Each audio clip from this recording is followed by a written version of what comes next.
Alright, so my short story is about a 24-year-old guy named James Parker.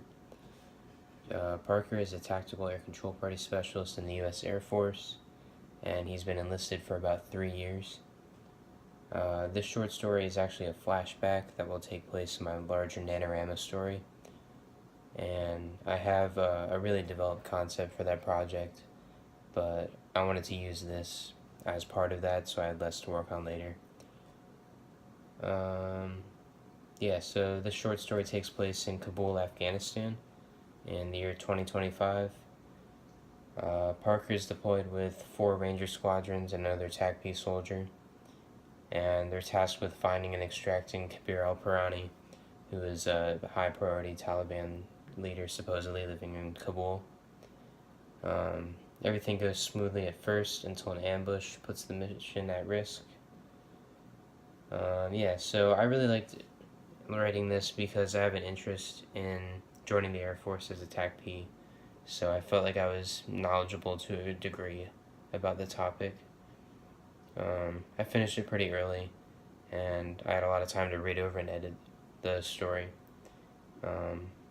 One thing I liked about the story I chose a while ago for the other Flipgrid was how blunt and uncensored it was. Or the author was, I guess, but I wanted my story to be like that. So it includes gore and I think some light language, but nothing too bad. But I felt like this sort of content was kind of essential to a military-focused story because I wanted to show the bad side of war that the mainstream media doesn't really show you. So the word limit was probably the most difficult part for me about the project, but honestly, it didn't really bother me too much.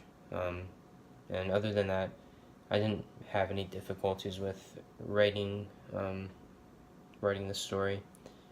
But the most gratifying part of the process was probably, in my opinion, successfully capturing like the dark nature of warfare.